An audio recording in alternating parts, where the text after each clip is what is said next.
I had barely stepped through the glass doors of Hargrove International when something in my chest tightened. An instinctive warning, subtle but unmistakable. Maybe it was the too polished lobby, so quiet it felt staged. Maybe it was the receptionist's smile, warm but tinted with something I couldn't immediately name. Not pity, not condescension. Something in between. But I ignored the feeling. This was supposed to be a new beginning. A real job. A real team. A real chance to stop living one unpredictable freelance contract at a time. "Emily Walker?" the receptionist called, her voice echoing in the cavernous space. "That's me," I answered, clutching the strap of my bag a little tighter. "Welcome. HR will meet you on the 9th floor, elevator to the right." The elevator doors closed behind me with a soft metallic sigh. My reflection stared back. Neat bun, makeup just subtle enough to look natural, navy blouse I ironed 3 times because first impressions were supposed to matter. I looked prepared, steady. But inside, I was equal parts excitement and quiet desperation. Freelancing had worn me thin. Clients who treated language like an accessory, deadlines that moved like shifting sand, invoices that sometimes got lost. When Hargrove offered me a full-time translator position, I let myself hope. Just a little, just enough. The 9th floor felt alive. Phones ringing, keyboards clicking, voices layered over voices. It wasn't warm exactly, but it was full. Energy breeds possibility, I told myself. A woman with a clipboard and a tight ponytail approached. "You must be Emily. I'm Sarah HR. Come with me." She walked fast, efficiently, weaving through rows of cubicles and glass-walled offices. Screens glowed with spreadsheets, maps, emails, charts. Everyone busy, purposeful. I wanted that kind of purpose. She showed me my desk. Small, tidy, with a brand new laptop waiting patiently. A mug, too. Empty. Symbolic, almost. Ready to be filled. Then she introduced me to the team. Some smiled genuinely. Others barely looked up. A few clearly didn't know a translator had been hired at all. And then he appeared. Mr. Thompson. He moved like he owned gravity. Tall, square-shouldered, the kind of suit that whispers, "I micromanage people for sport." He looked at me as if assessing whether I fit into his world. "Ah, the translator," he said. "Welcome." "Not Emily. Not nice to meet you. Just a role." "Thank you," I replied, offering a polite smile. "You'll be working mostly with me. We handle a lot of international documentation, some partners with limited English. You'll help streamline things." Streamline? As if translation was a speed bump in his otherwise smooth agenda. "Of course," I said.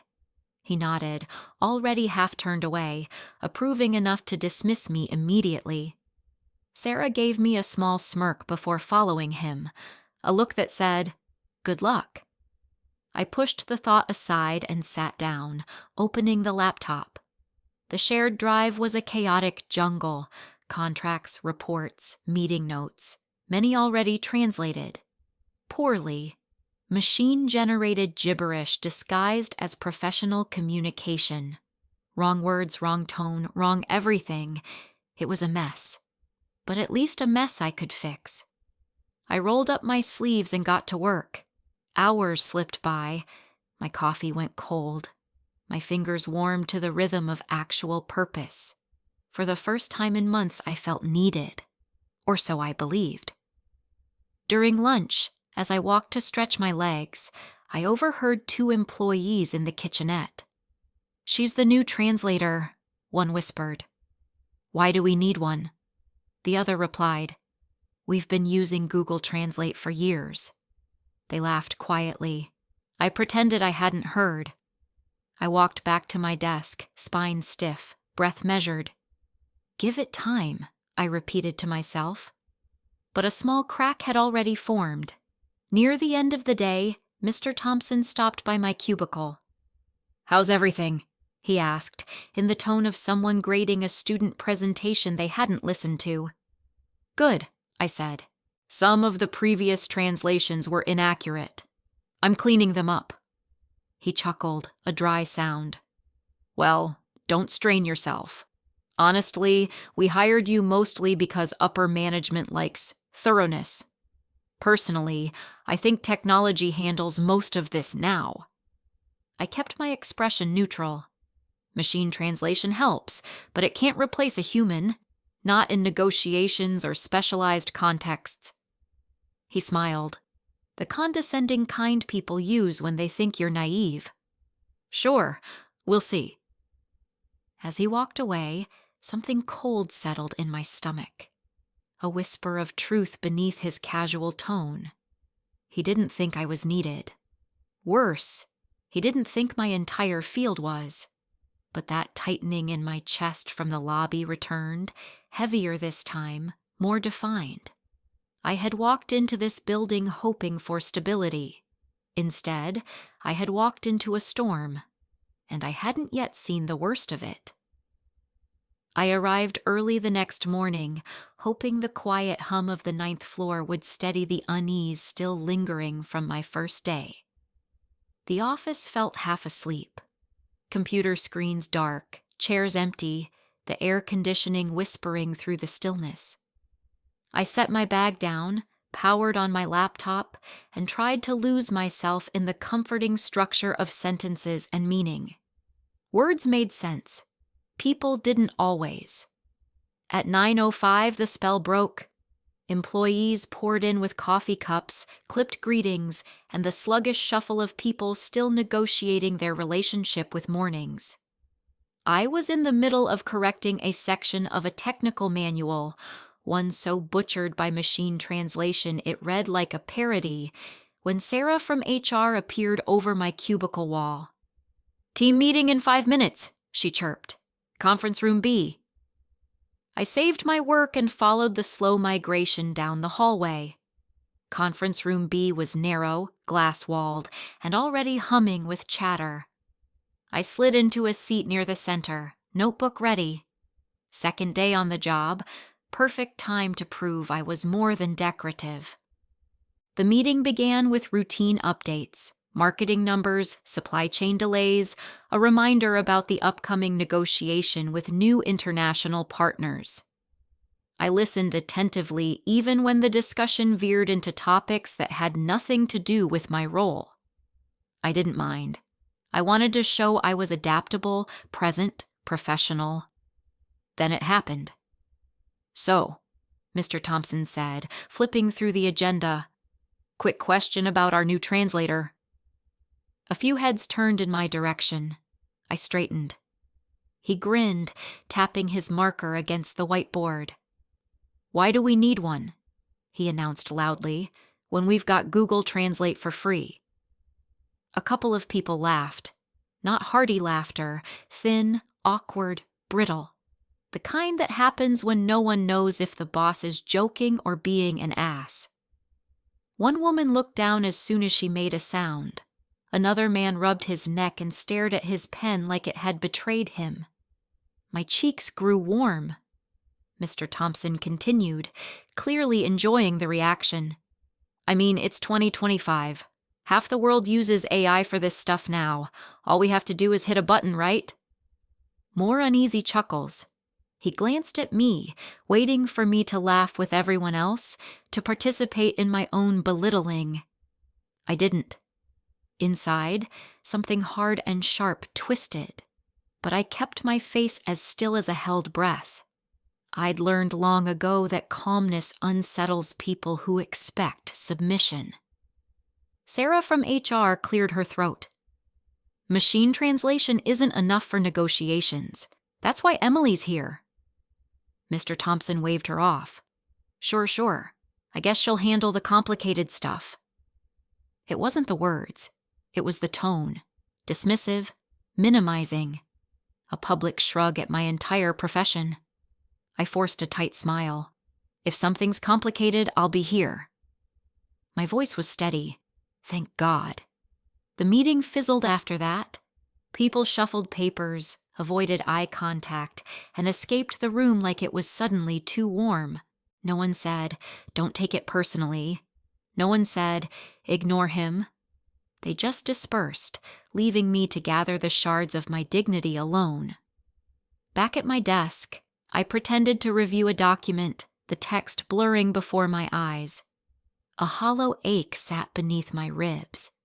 It wasn't just that he'd mocked my job, it was that everyone else had let it hang in the air like it was acceptable. By noon, I went to make tea, needing a moment to breathe. 2 co-workers from accounting were there, whispering. Their voices dropped the second I entered. "Hey, Emily," one of them said too brightly. "Welcome to your first Thompson joke." I kept my smile polite. "Thanks. I'll add it to the orientation materials." They laughed. At least this time the humor wasn't aimed at me. But as they walked out, I heard one whisper, "He really shouldn't have said that in front of her." My stomach tightened.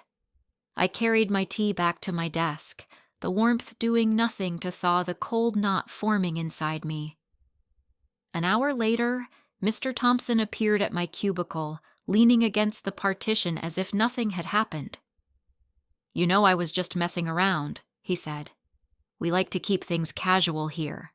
"Of course," I replied, turning slightly toward him, though sometimes casual can sound a lot like disrespect. He blinked, surprised I hadn't swallowed the discomfort like everyone else. "Well," he said stiffly, "don't take things so seriously." "I'm here to work," I answered. "That's all." He nodded, apparently satisfied, and walked away. But the knot remained, pulled tighter by each passing minute. I opened another messy machine-translated document and whispered to myself, "They really think a button can replace me." Not angry, not defeated, just aware. And somewhere inside me, a spark lit. Small, sharp, inevitable. The bruise from day 2 was already forming, and I knew it wouldn't be the last. I woke up on Wednesday with a strange sense of clarity, the kind that comes only after a night of turning things over in your mind until they stop hurting. Mr. Thompson's little joke in the meeting had replayed enough times that I no longer reacted to it emotionally, only analytically. I had spent years dealing with undervaluation as a freelancer. I could handle one clueless manager, or so I told myself. I arrived early again, the office still half asleep when I settled at my desk. For 20 quiet minutes, I managed to lose myself in translation work, editing a technical report that the company had proudly labeled final. It was riddled with errors.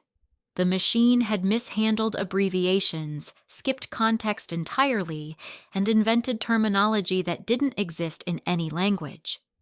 I had just corrected a paragraph describing a cooperative stainless emotions unit, whatever that was supposed to be, when footsteps approached. Heavy ones, confident ones, ones that belonged to someone who wanted to make a point. I looked up. Mr. Thompson stood at the edge of my cubicle with the kind of stiff posture people wear when they're rehearsing irritation. "Morning," I said, keeping my tone neutral. "Emily," he said, crossing his arms, "can you step into my office for a moment?" That tone, the manager voice, 4 syllables of impending trouble. "Of course," I replied. His office was clutter-free, polished to an almost unnatural shine. He didn't sit, always a bad sign. He waited for me to fully enter before speaking. "I'll get straight to it," he said. "I don't think we really need a full-time translator." There it was, the first crack, a hairline fracture spreading through the facade of professionalism that had barely held together since my first day. I inhaled slowly. "And why is that?" Because we already have Google Translate. He said it with such confidence, such misplaced authority, that for a moment I wondered if he genuinely believed he was being sensible. It's fast. Free. Most of our documents are simple anyway. Simple? I asked. Did you look at the technical report I fixed yesterday? He waved his hand as if brushing away dust. Minor wording issues. Minor. Right. Calling those mistranslations minor was like calling a knife wound a scratch. And negotiations? I asked. Partner calls? International contracts? We'll manage, he said firmly. I studied him, something cooling inside me. This wasn't ignorance. It was arrogance masquerading as efficiency. Well, I said softly, if you think Google Translate can replace me, then I wish you luck with your next meeting. His head snapped up. What is that supposed to mean? That you're confident, I said, so you clearly don't need me. He blinked twice, confusion flickering across his face. He had expected me to argue, to beg to prove my worth. People like him always expected that. Don't be dramatic, he said. I'm just being practical. I'm agreeing with your practicality, I replied. He opened his mouth, closed it, then scowled as if trying to decipher the conversation like it was a puzzle with missing pieces. I have work to do, he finally muttered.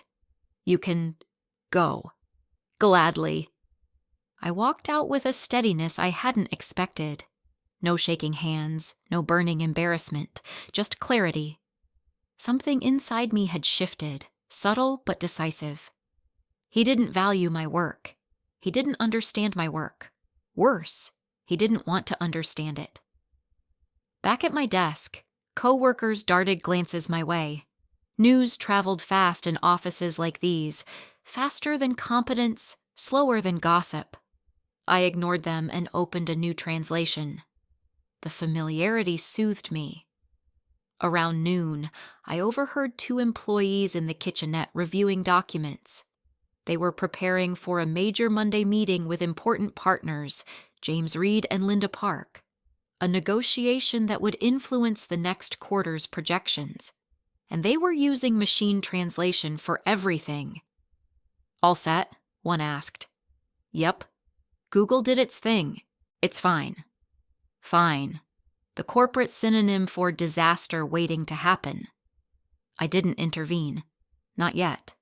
Not when the same people who dismissed my role were now betting the company's reputation on a predictive algorithm. My job wasn't to save them from their pride. Not until they realized what that pride would cost.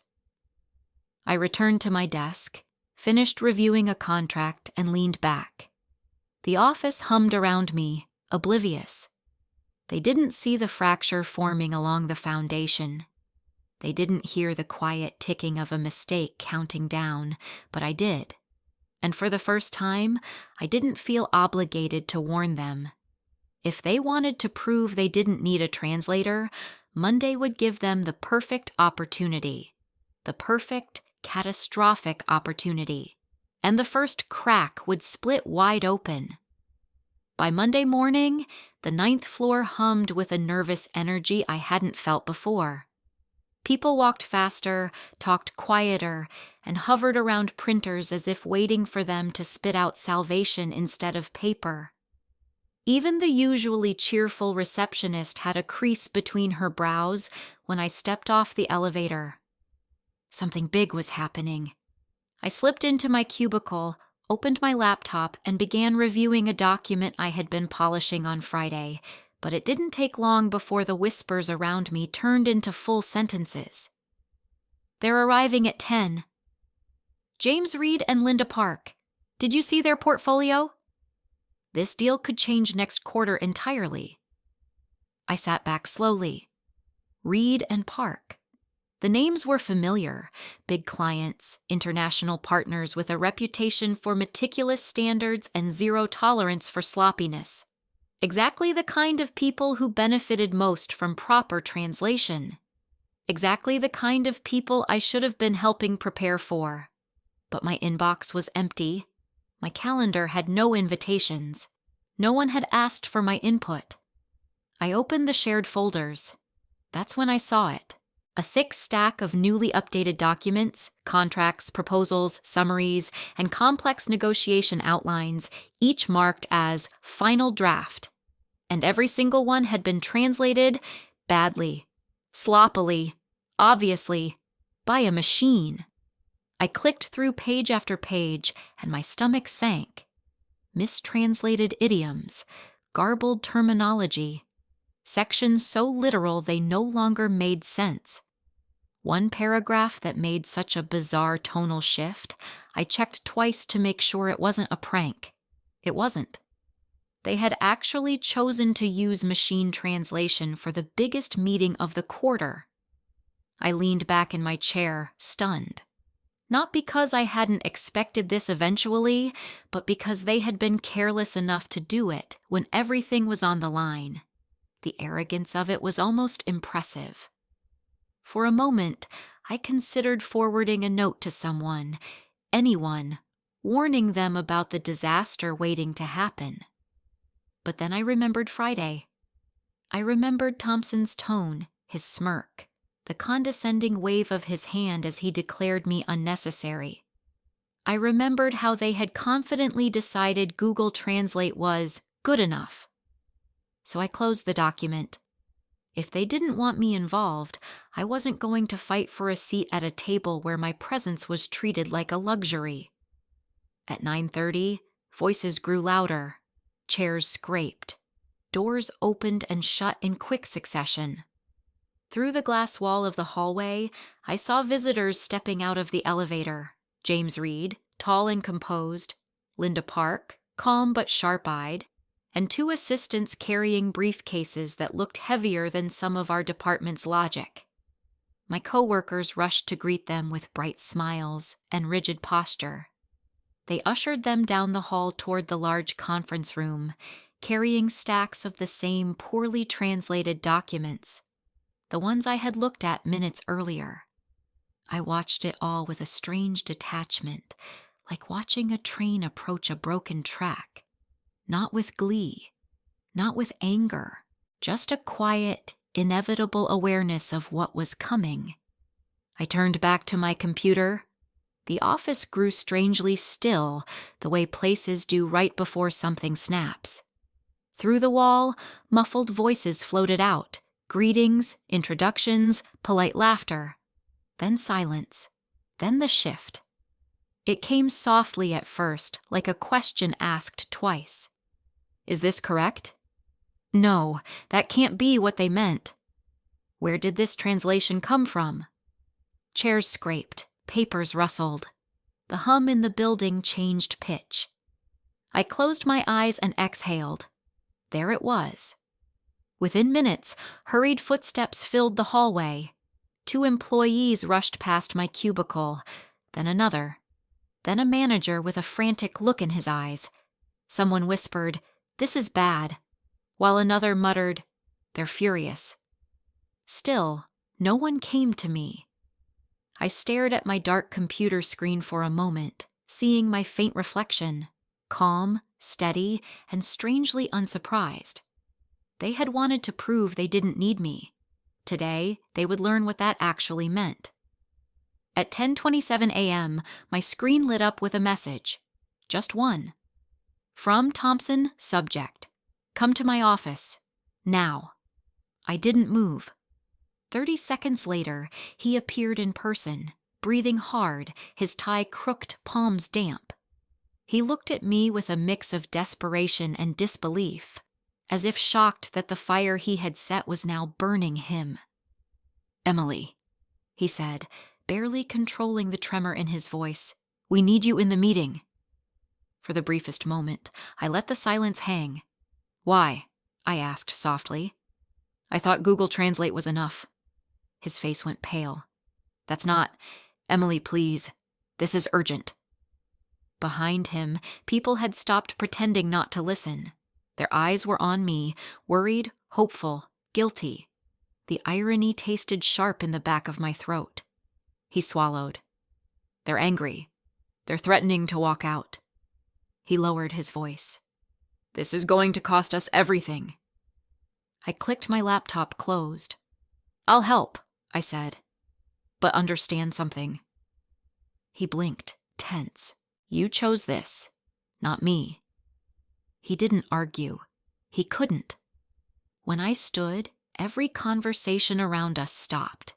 The entire floor seemed to shift its weight toward me, waiting, praying I wouldn't refuse. I walked toward the conference room, my footsteps steady, my heartbeat slow, not triumphant, not vindictive, just certain. They had dug the hole. I was only here to show them where the ladder was. I didn't need to be inside the meeting to know things were unraveling. The signs were everywhere. Tight voices drifting from the hallway, the hurried clatter of keyboards, the unmistakable tension of people pretending everything was fine when absolutely nothing was. At exactly 10 o'clock, James Reed and Linda Park, two of the company's most sought-after international partners, took their seats in Conference Room A. Their arrival had been the subject of endless emails and frantic planning. Weeks of preparation were supposed to culminate in a seamless negotiation, the kind that could reshape entire departments. And yet, the one thing that could have prevented disaster, the simple presence of a qualified translator, was intentionally left out. I stayed at my desk, not because I was excluded, but because they wanted it that way. They insisted the automated translations were all they needed. Let them believe it. Let them prove their own point. Barely 10 minutes passed before the first cracks echoed down the hallway. At first, it was a pause, a confused silence drifting from behind the glass doors. Then a faint murmur, polite, strained, the voice of someone trying to give the benefit of the doubt. After that came the unmistakable sound of chairs shifting abruptly, the way people move when suddenly uncomfortable. I turned slightly in my chair. I didn't need to hear the words to know what was happening, but then I did hear them. "That's not what we discussed," said James, his voice low but sharp. "This clause contradicts the agreement entirely." Moments later, Linda's voice followed. Cool, precise, and unmistakably irritated. "This translation is completely unacceptable," she said. "Unprofessional at best, offensive at worst. Who authorized this?" Silence. Long, ugly silence. Someone tried to explain. I couldn't make out the words, but the tone was a blend of panic and apology, never a good combination. I leaned back in my chair, crossing my arms. It was one thing to dismiss me. It was another to embarrass the entire company in front of partners who valued clarity more than anything else. Then came the line that made my stomach tighten, not in guilt, but in recognition. "Is this supposed to be a joke?" Linda demanded. I could imagine the page she was holding, a machine-translated idiom that had mutated into something blunt and borderline insulting. A phrase I could have corrected in seconds had anyone bothered to ask. Papers rustled. Whispered arguments overlapped. Someone exhaled so loudly it carried through the walls. Then, the footsteps, fast, uneven, desperate. A shadow appeared beside my cubicle. Mr. Thompson. His face was flushed, his collar askew, his composure completely shattered. He looked like a man sprinting toward the edge of a cliff he hadn't realized existed. "Emily," he said breathlessly, "we need you. Now." I clicked save on my document and turned slowly. "Is something wrong?" "Everything is wrong," he snapped. "The translations." He squeezed his eyes shut. "They're a disaster. They're accusing us of misrepresentation, miscommunication. We're losing them." I tilted my head, letting him struggle for another second. "That's unfortunate." "Unfortunate?" His voice cracked. "Emily, please. This is serious." "So is professional translation," I said evenly. but that wasn't taken seriously last week." His jaw tightened, humiliation tugging at the corners of his mouth. 2 other employees hovered behind him like guilty shadows, unable to look me in the eyes. "Emily," he said again, softer this time, "please help us. Please." "I don't know," I replied. "You were very confident about Google Translate." The hallway went still. He swallowed hard. "I'm sorry. We were wrong." The words hung there, raw, forced out of him, heavier than the silence that followed. Only then did I stand. "Show me," I said. He exhaled in relief so obvious it was almost painful. As we walked down the hallway, the atmosphere shifted. Employees paused mid-step. Heads peeked over cubicles.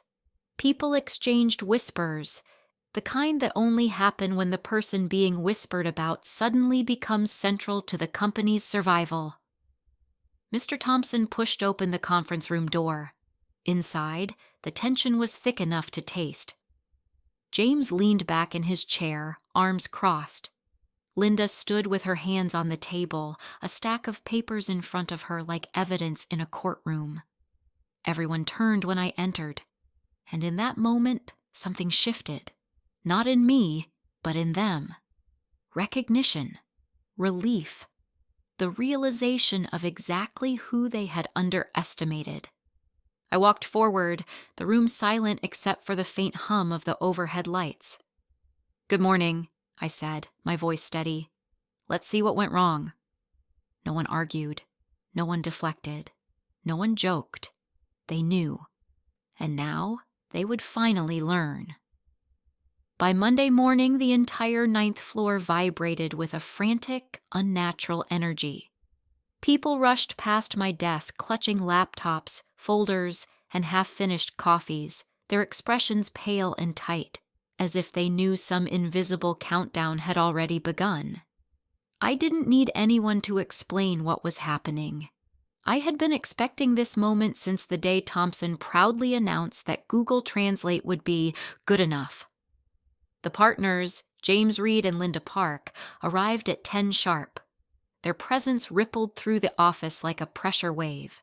Doors opened too quickly, chairs scraped, voices lowered suddenly. Even from my cubicle, I could hear the greeting chatter, strained laughter, over-bright politeness, the kind of tone people use when they're already anxious. I wasn't invited into the meeting. Naturally. I sat at my desk with a cup of tea, trying to focus on the technical report I was editing, but snippets of the disaster floated toward me through the hallway. "That's not what we discussed. This term is completely wrong. Which one of you translated this?" "Deeply unprofessional." The words cut through the air like sharp tools. A few minutes later, the volume shifted from confused irritation to full-blown alarm. I heard papers being shuffled, chairs scraping, someone clearing their throat too many times. Then, unmistakably, "This is offensive." Linda's voice. Cool, clipped, lethal. I took another sip of tea. By the 30-minute mark, the air outside the meeting room felt radioactive. People hovered nearby pretending to print documents, pretending to refill water bottles, pretending they weren't eavesdropping. The tension seeped through the glass walls like smoke. Then everything broke at once. The door of conference room A swung open, and Mr. Thompson practically stumbled out. His face was blotchy, his forehead shiny, his tie crooked like he had been tugging on it for survival. He scanned the hallway wildly until his eyes locked onto me. "Emily!" he gasped, rushing toward my cubicle. "We need you! Right now!" I kept typing, finishing my sentence deliberately before looking up. "Is something wrong?" I asked, my voice calm enough to make the 2 employees behind him exchange terrified glances. Thompson braced both hands on the edge of my cubicle wall. "Everything is wrong," he hissed. "The translations. Jesus, Emily. Google butchered the entire document. They're furious. They're threatening to walk out. I tilted my head as if thoughtfully considering a puzzle. Maybe you should ask Google to fix it, I suggested softly, since it worked so well for you last week. The hallway froze. You could have heard a pen drop. One of the analysts actually stopped breathing for a second. Thompson blinked rapidly, color draining from his face. Emily, please, this is serious. It was serious last week too, I replied. You just didn't know it yet. He swallowed hard. Look, I was wrong. I get it. But we don't have time. Please help us. Behind him stood 2 project managers looking at me with wide, pleading eyes that clearly said, without you, we're dead. I let the silence stretch intentionally until Thompson's shoulders sagged in defeat. Finally, he whispered the words that the whole company needed to hear. We need you, Emily. There it was. Not respect, maybe, but acknowledgement. And desperation tends to reveal the truth faster than diplomacy. I stood up slowly, gathered my notebook, and stepped around my desk. All right, I said. Show me the damage. We walked toward the conference room, Thompson half jogging, me at a steady, unhurried pace. He kept glancing back at me as if afraid I might disappear. When he opened the door, the room looked like the aftermath of a failed courtroom trial. Papers were scattered across the table. James Reed sat rigidly with his arms crossed, expression icy. Linda Park leaned forward, a stack of printed pages in her hand, tapping them sharply against the table as if trying to restrain her frustration. The moment she saw me, she straightened. Are you the translator? She asked. Yes, I said. Good morning. James held up a page. This section is completely incorrect. We can't proceed with a negotiation built on distortions. And this paragraph, Linda added, reads like an insult. We're trying to assume it was accidental, but... The guilt in the room was so thick it might as well have been smoke. May I asked. Linda passed me the document. A 2-second glance was enough. I suppressed the urge to sigh. The idiom had been translated literally, flipping the tone from respectful to dismissive. This wasn't intentional, I explained. It's a machine-generated mistranslation. The intended meaning was collaborative, not aggressive. Their expressions shifted, anger dissolving into understanding. Can you fix it? James asked. Yes, I said, and I'll go through the entire document piece by piece. I took a seat, opened my notebook, and began correcting everything, explaining cultural nuance, smoothing meaning, restoring logic. Slowly, the chaos untangled, and slowly, everyone in the room realized something. The disaster was never inevitable. It was chosen by those who believed a machine could replace a human. By the time I finished the first 3 pages, the atmosphere had changed entirely. The partners relaxed. The managers looked stunned. And Thompson looked like he might faint from equal parts relief and humiliation. For the first time since I joined this company, the balance of power was unmistakable and completely reversed. I didn't follow Mr. Thompson back into the conference room immediately. I stood in the hallway for a moment, letting the muffled hum of tense voices seep through the closed door. My pulse had finally steadied. The chaos, the embarrassment, the frantic scramble for help. None of it belonged to me anymore. It was theirs. All theirs. When I finally entered, the room went quiet in the way people fall silent when the person they underestimated walks back into the room. James Reed glanced up first. His expression softened with something like relief. Linda Park followed, giving a small nod that felt like a private acknowledgement of the absurdity she had endured. On the opposite side of the table, the company's managers sat rigid and colorless, as if one wrong breath might shatter what was left of their composure. And in the corner, Mr. Thompson looked like he had aged 10 years in 10 minutes. I took my seat without ceremony. "Where were we?" James passed me the document. "Here, Section 7. We're trying to understand what the original meaning was supposed to be." I scanned it. It took about 3 seconds to see the problem, a mistranslated verb tense that flipped the meaning from reassurance to condescension. "It's intended to express confidence in your company," I explained, "not imply that yours is inexperienced." Linda muttered, "Thank God," because the version we got was less than flattering. I corrected the phrasing out loud, line by line, explaining every nuance the way you'd explain why you don't pour gasoline on a fireplace. The partners listened attentively. The managers, especially Thompson, listened like their careers depended on it, because they did. Fixing the document took another 20 minutes. Restoring trust took less. Trust is easy to rebuild when the problem is obvious and the solution is sitting across the table from you. When the section was done, James closed the folder gently, as if he were handling something fragile. "Emily," he said, "you do this with ease that's, honestly, impressive." "Thank you. You should have been here from the beginning." My eyes lifted. I didn't need to look at Thompson, but I did anyway. He flinched. Linda's voice was calm but cutting. "A meeting like this should never proceed without a professional translator. It's unacceptable that your role was dismissed." Again, silence. Heavy, undeniable. The kind of silence that exposes truths people prefer to bury. "I agree," I said simply. For a full second, the air froze. Not because my words were harsh, they weren't, but because they left no room for denial. Thompson lowered his gaze to the table, jaw rigid. The meeting resumed, but everything was different now. Every question came to me. Every clarification passed through me.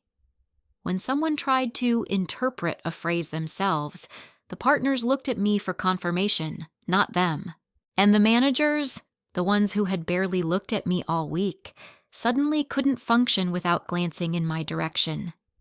Power doesn't always announce itself loudly. Sometimes it shifts quietly, subtly, like a curtain drawing back to reveal who actually matters. And right now, it wasn't Mr. Thompson. When the meeting finally entered its last phase, the assistant brought in a stack of revised documents for preliminary signatures. Linda reviewed the pages carefully, then slid them across the table to me. "Emily, would you mind giving this the final look?" Her tone wasn't polite. It was trusting, genuine. I reviewed the pages thoroughly and adjusted 2 small phrasing inconsistencies. When I handed them back, she smiled. "Perfect." The partners gathered their things, satisfied, maybe even optimistic again. As they headed toward the door, James paused beside me. "You're incredibly good at what you do, Miss Walker, and very patient given the circumstances." It was professional praise, but it struck deeper than that. Because it wasn't just about skill, it was about recognition. Honest recognition. "Thank you," I said. When the door closed behind them, the room deflated in a collective exhale. A few employees even applauded weakly, like survivors of a near catastrophe. Papers rustled, chairs scraped, and the fragile illusion of competence slowly crept back onto everyone's faces. Then the director turned to me. "Emily, thank you. Truly." I nodded. "Of course." But in my chest, something settled with a finality that surprised even me. Saving this company didn't feel triumphant. It didn't even feel satisfying. It felt clarifying. Because while they finally saw my worth, They only did so after the ship had almost sunk. Respect offered out of desperation was not respect. It was fear. And fear was not enough to keep me here. As people filtered out of the room, Thompson lingered behind. He looked at me with an expression I had never seen on him before. Not arrogance, not irritation, not forced humor, just humility. "Emily," he said quietly, "I owe you more than one apology." I let him speak. I owed him that much. The chance to understand the depth of what he'd done. I didn't take your work seriously. I didn't take you seriously. And today, it nearly cost us everything. He swallowed, visibly struggling. "You didn't deserve that." "No," I said. "I didn't." He nodded, accepting the truth without defense. Maybe for the first time since I met him. "I want to make it right." I studied him. Really studied him. He meant it. But meaning it wasn't enough. "Mr. Thompson," I said, standing, "what happened today isn't something you can fix with apologies." His face fell slightly. "You can learn from it," I added gently, "but it won't change my decision about my future here." His breath hitched. "Are you leaving?" "Soon," I said. And for the first time, he didn't argue. He just nodded. A quiet, remorseful nod. As I stepped out into the hallway, the sun from the window glinted against the glass walls, catching in a way I hadn't noticed before. Sharp, clean, illuminating.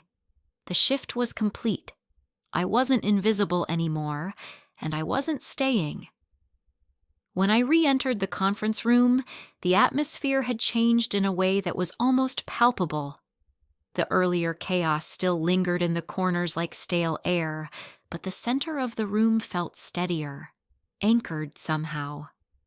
Conversations softened when I sat down, and for the first time since joining Hargrove International, the table of executives didn't treat me as a background decoration. They waited, quietly, expectantly. James and Linda returned from the break looking less tense than before, though not entirely calm. Their assistant stood behind them, arms crossed, eyes narrowed in the way people look when they're gauging whether to stay in a partnership or burn a bridge. I could feel the weight of their scrutiny, but it didn't rattle me. If anything, it sharpened my focus. James cleared his throat. "Emily, if you're ready, we'd like to continue reviewing the corrected sections." His tone had shifted completely. The irritation was gone. Now he sounded like someone speaking to a respected consultant, not a last-minute bandage. "Of course," I said, flipping open my notebook. "Let's start with Section 4. The original machine translation distorted the tone in several ways, so I'd like to walk through how the intended meaning differs." A few people winced at my choice of words. Machine translation had become a quiet curse in that room, but no one interrupted. I projected the corrected paragraphs on the screen and began working through them methodically. Line by line, I explained not just what was wrong in the earlier version, but why it mattered. The cultural nuance behind a phrase, how certain verbs in the target language carried unintended implications, or how an idiom, translated literally, could come across as combative or rude. Within minutes, the tension began melting off the partners' faces. Linda leaned forward, pen tapping thoughtfully. "So this sentence wasn't meant to imply authority, just proactive intent?" "Exactly," I said. The machine pulled a literal equivalent, not the contextual one a trained reader would expect. She nodded slowly. "That makes far more sense." I felt the shift happen in the room, subtle but definitive. When I first walked in that morning, no one here saw me as essential. Now every eye tracked my cursor as if I were steering the entire negotiation by hand. Mr. Thompson, who had spent the morning radiating bravado, now sat uncharacteristically still. his hands clasped tightly in front of him, his posture compressed. Every correction I made carved another mark into his earlier confidence. Every nod from the partners chipped away at his insistence that I was optional. But I didn't gloat. I didn't look at him, didn't seek his reaction. Professionalism wasn't something I displayed when convenient. It was the ground I stood on. For the next hour, the meeting transformed. With each fix I offered, misunderstandings evaporated, confusion dissolved, misinterpretations softened into agreements. The negotiation, which had been unraveling thread by thread, finally began stitching itself back together. James scribbled notes with renewed focus. "Emily," he said, "would you mind reading the revised negotiation terms out loud? Your explanations have been clearer than anything we've seen today." I nodded and walked them through the updated draft. As I interpreted the final sections, the room shifted again, not in tension, but in trust. Every participant leaned forward, following my pacing, adjusting their responses around the phrasing I provided. I wasn't just translating, I was guiding the entire rhythm of the discussion. When I finished, James sat back with a long exhale. "This is the first moment today I feel confident continuing this partnership." Linda added, "If you hadn't stepped in, we would have walked out 2 hours ago." Across the table, several department heads shifted uneasily, shame creeping into their expressions. A few couldn't meet my eyes. One rubbed his temples as if reliving the disaster his team nearly caused. Then Linda asked the question that froze the room. "Why wasn't Emily in the meeting from the start?" No one answered. Mr. Thompson inhaled sharply, preparing to dodge responsibility, but she held up a hand before he could speak. "She clearly understands the complexities you underestimated. If she had been here, none of this would have happened." The silence grew dense, embarrassment settling over my managers like a heavy coat. I didn't rescue them. I didn't minimize the mistake. I simply said, "I'm here now. Let's continue." And we did. The negotiation picked up momentum, now anchored by clarity rather than confusion. By the time we reached the final review, the room felt entirely different, aligned, purposeful, no longer fractured. When we printed the preliminary agreement for signatures, Linda slid the document to me first. "Before we sign," she said, "please make sure everything is exactly as it should be." It wasn't a request. It was respect.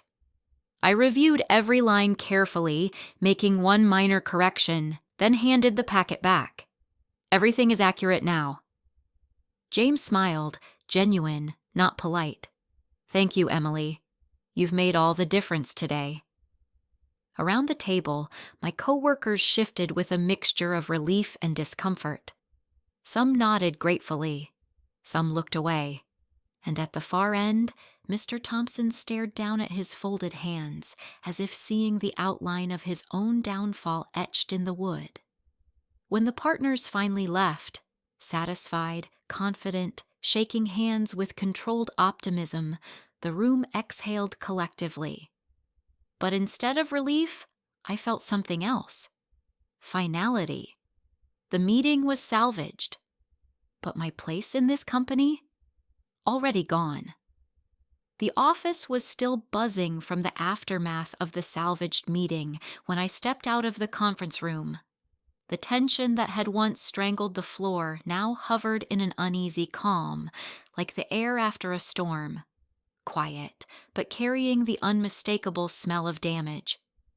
People peeked over monitors as I walked by, the way witnesses watch the lone survivor of a shipwreck. Not out of admiration, out of guilt. I sat down at my desk, but I didn't even reach for my laptop. My mind was still replaying the moment the partners asked why I hadn't been included from the start. Their tone wasn't accusatory, only bewildered. But the question hit harder than any insult. Why wasn't I included? Because someone above me had decided I was expendable. Because my profession was dismissed as an inconvenience, a cost to trim rather than a skill to value. The humiliation didn't hurt anymore. It felt old, familiar.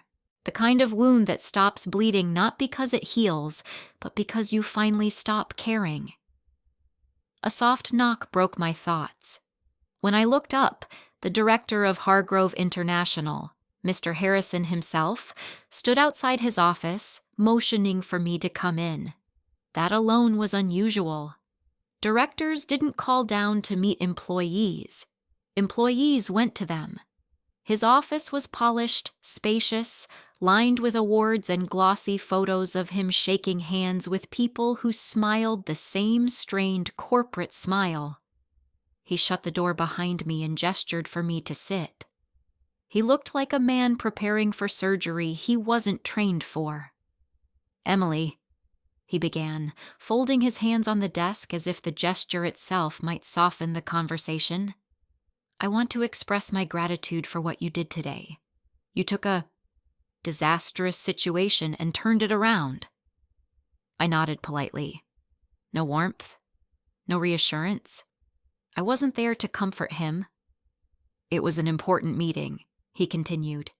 "One that could have ended very badly for all of us." "I'm aware," I said. He blinked, unprepared for my lack of modesty.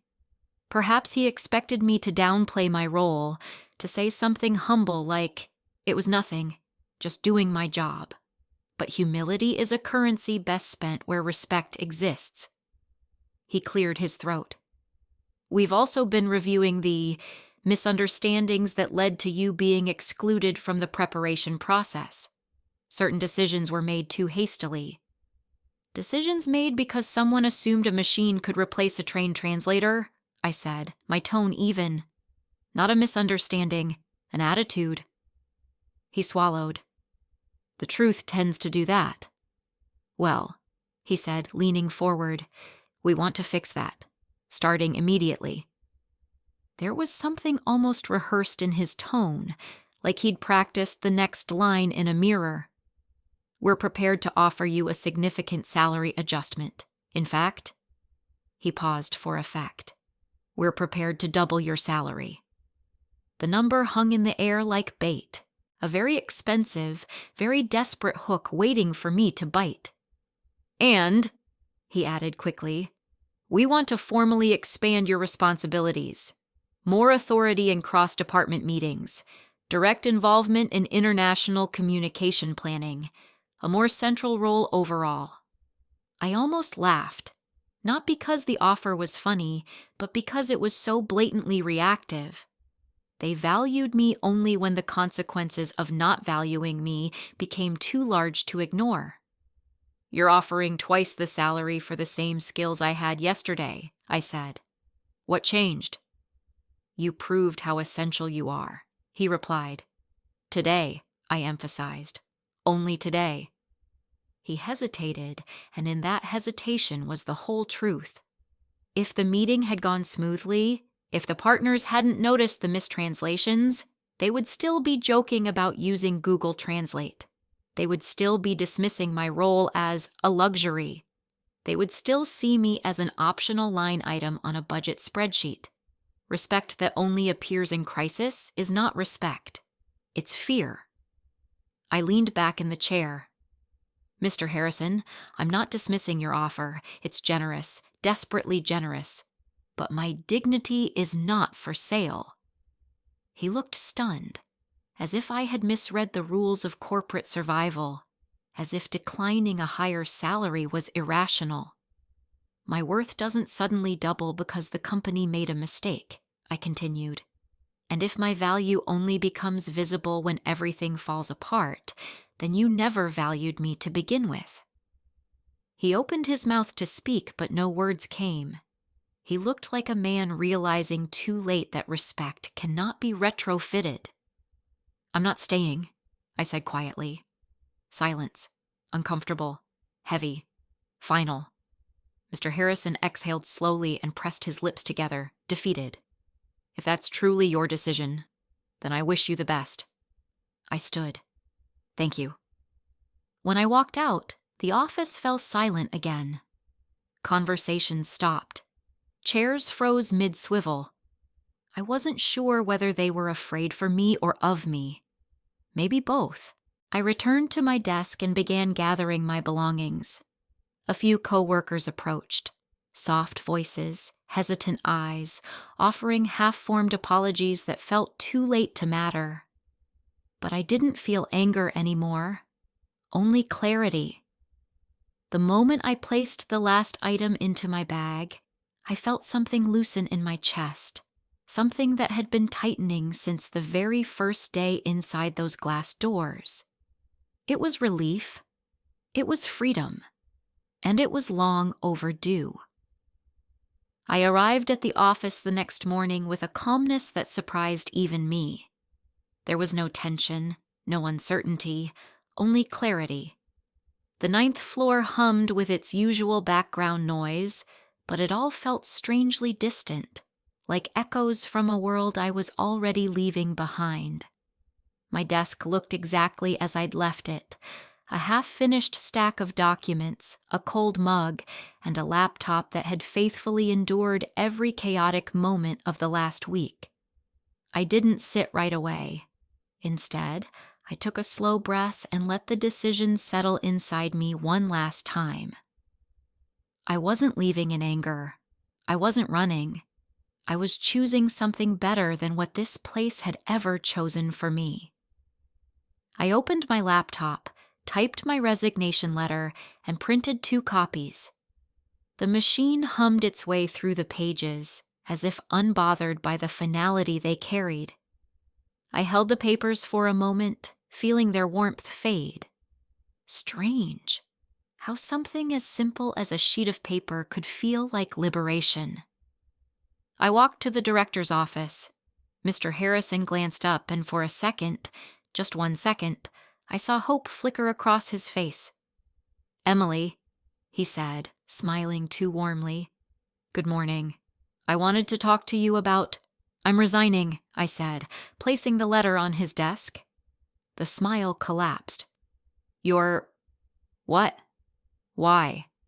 I can't work somewhere that sees my value only after a crisis," I said evenly. "You didn't respect my profession until it nearly cost you a contract." He leaned back, rubbing his jaw. "We made mistakes. Thompson made mistakes, yes, but we can correct this.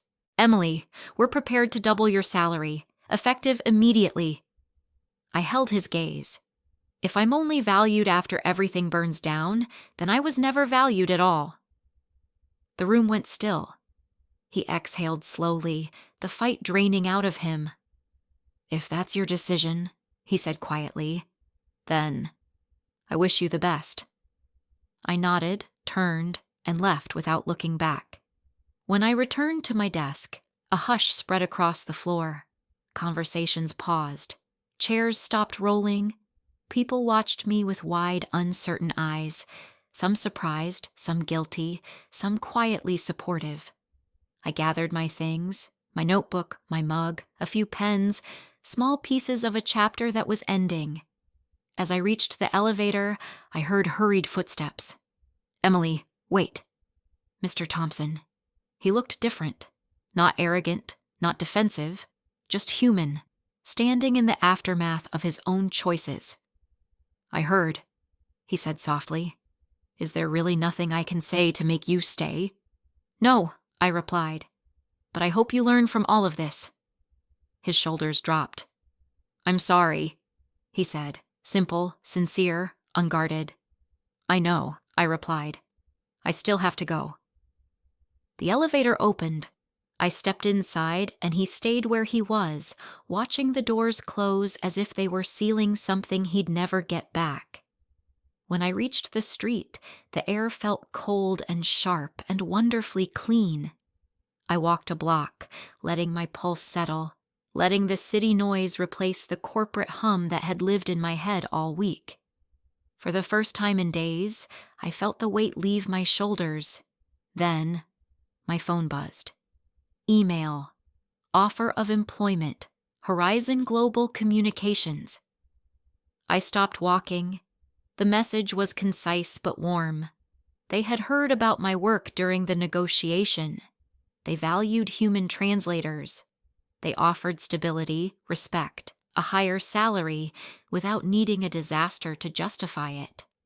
The kind of offer that didn't feel like flattery, but recognition.